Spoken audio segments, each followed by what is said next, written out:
What is up, bros? Me, Josh here, and in today's video, I'm going to quickly go over the campaigns that just hit 5.15, the latest patch for World of Warships. And I gotta say, these have actually been a lot of fun. I've had a lot of fun playing these. A lot of fun. It's brought. Yesterday was the most fun I've had in World of Warships in a long time. Why? Because it kind of changed my playstyle. We were playing a bit more aggressive, which was really, really fun. But getting these goals and achieving these things in my opinion is a lot of fun. If it's the arpeggio missions or any of these like the pearl missions that we had a long time ago, if it's something like that you have like an end goal to go towards, I always have a lot of fun doing this, and these campaigns have actually been a blast to play, trying to like do specific things. So how the campaigns work is there's two of them. There's Science of Victory, which is quote unquote the easier one, and there's Honorable Service, which is the harder one. So the science campaign is going to be for newer players, lower tiers required. A lot of the tasks are much easier to do. It's like destroy one enemy ship with main battery guns, win one battle. This is going to be a pretty freaking easy to do. And then there's the other campaign, which is Honorable Service, which is much, much, much harder to do, and a lot higher requirements. So the main thing is, one is for newer players, the science one, and this one, Honorable Service, is kind of for people that have been playing for a while. Because this one actually requires tier 8 ships, the other one only requires tier 3 ships. So all the one in the Honorable Service require tier 8 and up. You could do them all with tier 10s if you have them, if you enjoy playing tier 10s. But you need a tier 8 to at least do Honorable Service. Do I like that? There's a lot of people who don't have tier 8s, so it's kind of a bummer. And there's even some at the end of this, because there's a lot of them to do, that require tier 10 ships. And there's a vast majority of World of Warship players that don't even have tier 10. So good and bad, I guess. It rewards players that have been playing for a long time, but I don't like anything that really like kind of messes with people who just don't have the high tier ships or just don't have the time to play those ships. So good and bad.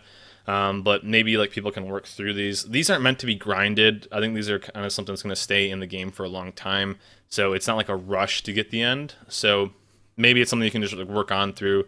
Maybe do the science ones as you're going up to tier 8, and then once you're going from like tier 8 to tier 10, you can work on these ones. So these ones will take a while. So I guess that's the good side. So kind of what it is. Each task, as you can see, I'll go back to the map. Each task has there's 5 of them for Honorable Service, which is the harder one to do, but each one has a required amount of pins, and that's 10 pins.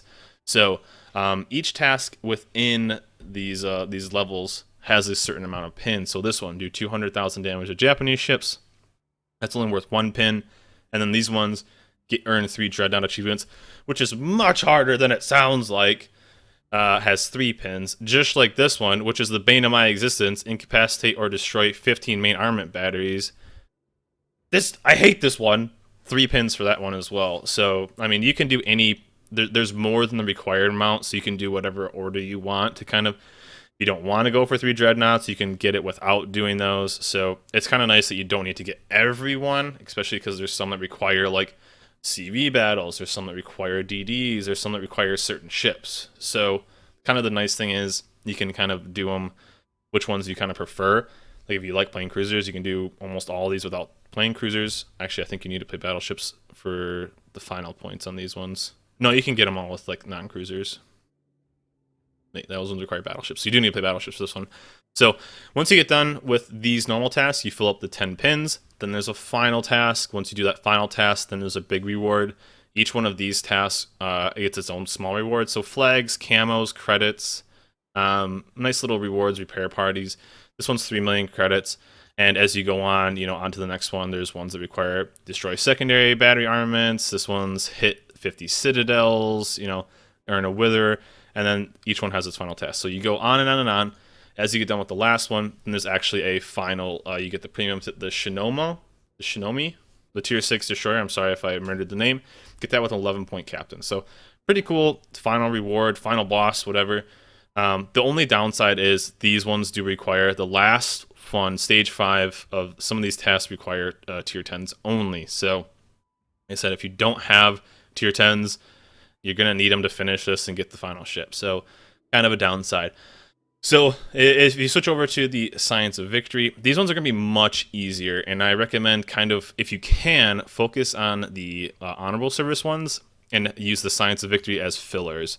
Because these ones are going to be much, much easier to get through all of them. Like I said, this one's destroy 5 enemy ships, cause 1,000 or 10,000 damage with torpedoes, win and survive 1 battle. So what I did, and it's kind of a tips and tricks or whatever of the campaigns, focus on 2. Honestly, I would probably fill 3 in with the other campaign, Honorable Service. I'd fill 3 of the tasks in at the start, get working on those. Then once you've done the majority of them, like I only have 2 more left on this stage, which these last 2, then fill in the other ones with the easier science ones. If you focus on the science ones, you're going to blow through them, and you're going to be awkwardly like waiting with these. So one, I would maybe like, for me, I think you should really start with task 3. This one's taken way longer than I thought. Start with task 3, maybe go with like start with task 3 and task 5 with the Dreadnought, and then maybe do like one of the easier ones, like ones that just require the games with top 7 XP. Hit enemy ships with main battery shells. You can honestly do this with 1 cruiser game. So there's some that you can do. I would stick with maybe 1 or 2 of the more quote unquote difficult ones. Maybe one of the ones that just takes games to do, like 200,000 damage to Japanese ships. Get done with those, and then just kind of fill that. And then maybe fill 1 in with like the science victory, because you can pick 1. There's only 3 slots total, but you can pick tasks from each tree or each campaign. So kind of cool. Like I said, this one's gonna be much easier. But the really cool thing too is as you go through this, the rewards get better. This one actually has free XP, which is kind of nice. Especially since the Missouri is coming up. Free XP, any free XP is going to help. As you can see, the pins increase as you go on through the Science of Victory. But the final reward for Science of Victory is 7 days of premium. So free week premium, not bad. To my knowledge, I believe this is going to be repeatable. I mean, this is going to take a while. This is not for grinding. This is not the, all right, let's hit this really hard. It's kind of a passive thing. This replaces the daily missions. So, you pick a couple tasks, you work on them as you go. As soon as they're done, you replace them with other tasks. So kind of cool addition. Also, guys, if let's say you're working on 3 dreadnoughts, like I was at first, I got 1 of 3, and I was like, well, I'll just switch it out for 1 because I want to play some DDs because this one requires a battleship to play. Some have special criteria. I didn't want to play battleships anymore, so I canceled out of this. If you cancel out of them, you lose your progress. So if you're 1 of 3, 2 of 3, 1 of 2, 4 of 5, whatever, and you're like, okay, I don't want to play that ship anymore, then you cancel it out, it's going to mess it up and you have to restart. So just keep in mind that if you do close out of this to switch out for tasks, you will lose your progress. So don't mess up like I did. I would have been done with this Dreadnought already, honestly, if I would have kept it and not switched it out. So just a little heads up on that one. But all in all, I had a blast on this. A lot of fun doing the tasks. I had a lot of fun playing differently. It kind of puts you out of your comfort zone and gets you to play differently, different play style. I think the campaigns are awesome. I hope that more stuff like this comes because it really makes you play the ship with more play the game with more objectives. You get kind of, in any game like this, you get that really grindy, what are you going for? Okay, I'm just going for the highest tier ship, or I'm going for the next tier ship. This one kind of adds another path to go for. What am I going for? Oh, I'm trying to do these objectives. I'm trying to focus on this, and it was actually a lot of fun. I had a lot of fun last night, and it was kind of the most fun I've had in a while in World of Warships. So I'm glad they add this. It's a fun objective. It's a fun change. Hope you guys are liking it too. Let me know in the comments down below what you guys think of the campaigns. If you guys are having a hard time doing certain ones like I have, if you guys are having fun with this, what you guys think of this? I think it's a cool addition. Campaigns are here. They're fun. Hope you guys are enjoying it. I think they're live on EU now as well, so it's kind of cool too. But guys, that is it for me. Hope you guys enjoyed this video. Remember to like and subscribe, and I will catch you guys next time.